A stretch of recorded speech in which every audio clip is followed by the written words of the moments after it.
Hey YouTube, so today we're gonna be testing out a target, a potential target. It's not really, we don't know how well it's gonna work out, but these are it right here. Poppets.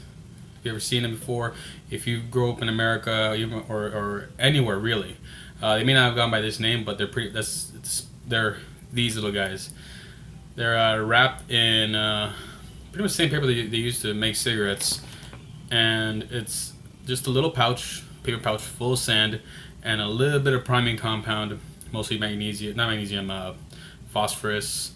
And what it is, it's impact sensitive. If you don't know what they are, I'll explain to you. You throw them against a hard target, or you just drop them on the hard floor, and they just make a little pop sound, a little spark. You might see a little spark, you might see a little smoke, but nothing crazy, nothing major. You could even activate them by.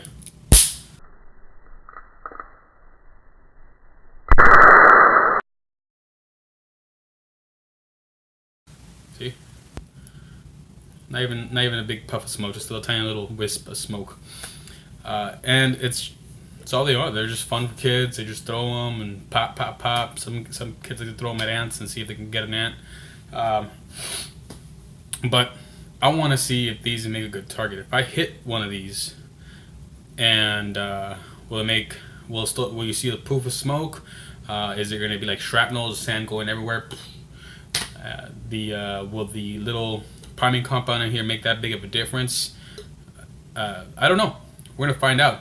And what am I gonna use to shoot these? We're gonna use the Benjamin destroyers. For one, they have the profile is the same width as anything else, but the catch on it, the cuff, the only thing wider than this, it would be like a wad cutter.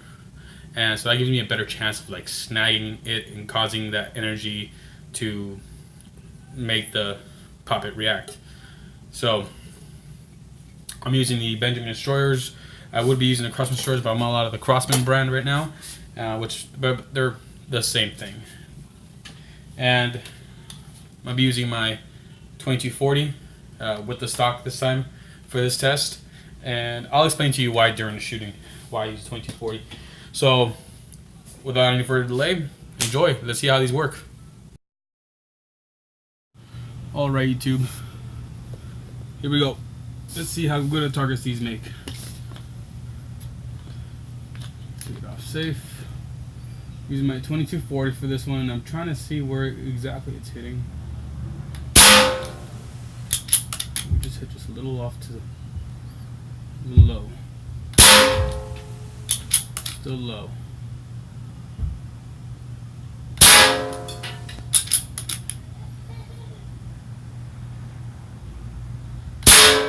Got it. A nice little poof. I think I popped both of them with that one. Too close together, that's what they are. Pop that one. It's hard to tell when they pop them because they're using iron sights, not a scope. And it's at 10 meters. I know 10 meters is not that great of a distance, but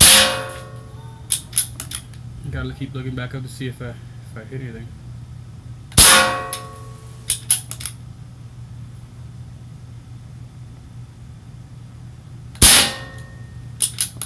I know that one didn't pop. And I spent that magazine. It's 10 shots. I'm using my 1022 for a couple of reasons. One, I already have the blast shield mounted to it, and the targets I'm using here are poppers. They're just little poppers, nothing major, nothing crazy, but they are still filled with sand, and I'm shooting them. And this air gun isn't too high of a velocity, but still high enough to cause a little ricochet. I've had ricochets before with this air gun. So a higher power air gun would cause not only ricochets, but it would also might cause a little shrapnel from the target. And I know it's not much, but still sand. And I have the blast shield set up. because I still can't find my iPro, and too lazy to go to my car to get my spare iPro. Not only that, I already have this sighted in for a shorter distance, so it's not set up for 50 meters. Come on. No, I'm close to getting that bastard. Sweet, look, there's a ricochet. Right there. Bounced up off the target, went up, and then landed down here by my shoulder.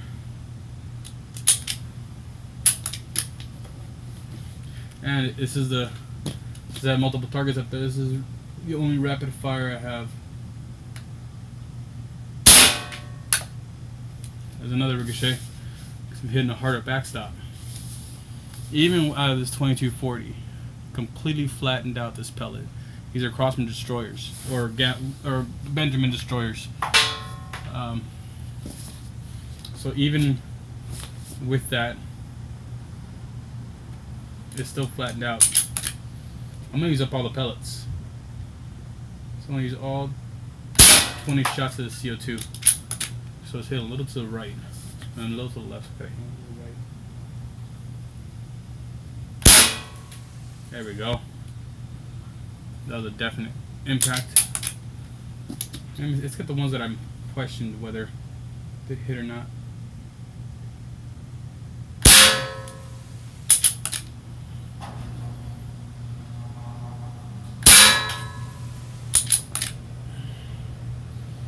So these are just questionable because they still look kind of whole. They don't look beat.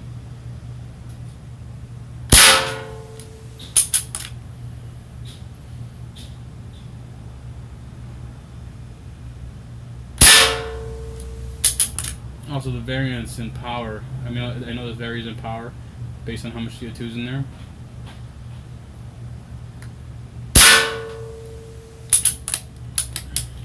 That's 20 shots. I normally get a good 20 solid, consistent shots out of this one cartridge with this thing out of the Crosman cartridges, and then 5 still powerful enough to take out a small critter, and then pretty much done. So I've used up all the shots that are going to be consistent enough for me to actually tag those. So put it on safe. Just ready to. I'm on fire actually. Just dry fire. Put it on safe and good to go. Alright YouTube, you saw how that worked. Didn't do too bad. I hit most of them. I went through, there was only one out of the whatever number I had out there that I did not hit. And I thought I hit it, but you know, like I said in the video, it's hard to see if I made that impact. The only time I could see is when it's flared out the piece of paper because it was impacted. It did move. It moved when I shot at it. I just don't know if I hit it. I might have just hit the tape that was holding it up. So, but overall, it was a challenge because they're such tiny little. They're the same size as the pellet. The diameter is roughly the same size as the pellet. So trying to hit one pellet with another, it's easy to do it on paper. You know, doing a hole in hole on paper is easy, especially when you have those targets that are shoot and see. You see where you hit because you have a flat 2-dimension. When you're shooting a small hanging object, there's depth you have to worry about because you don't have any base for comparison around it. It's just open space in this one little thing, and so you don't know where exactly you're hitting. You don't know. Like I said, it's a little different when it comes to a 3-dimensional object versus a 2-dimensional object. Shooting a 2-dimensional target, it's easy to get hole in hole. Shooting this guy hanging from a piece of tape is a little harder. And I challenge anybody out there who has some poppets and has a weapon like 2240 or, well, an air gun, like a 2240 or anything that's a repeater, to take 10 of these poppets out there, hang them up with some tape or string, however you find it's easy. I found it easier to use the tape, and have some fun with it. Take a few shots, see if you can make them pop. Maybe you add a little priming compound to it. Maybe you add some gunpowder to it, make it a much more interesting target. So get out there and do it. I had fun with this. I hope you had fun watching this. It wasn't all too interesting because the reactions weren't that big. I might take my own challenge and make these a little bigger and make it a more interesting target. But I had to recreate my blast box. My blast box, before I started my channel, I had made a polycarbonate blast box.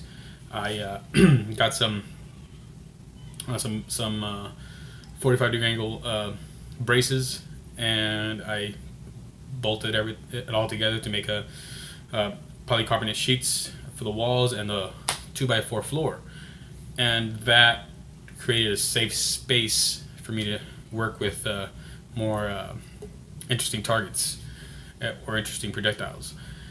But I kind of blew up my blast box. I took it out to the range, and we shot a few more interesting targets with some powder burners, and they went in my blast box. But it was fun and it was worth it, and I might recreate that blast box maybe in a smaller configuration, just something this big right here. You know, this might be the floor. Make a little polycarbonate blast box to keep any shrapnel or anything that might break a window or something contained, and have fun with it. So you guys, let me know what you think. Let me know if you're something you're gonna try out, and keep shooting.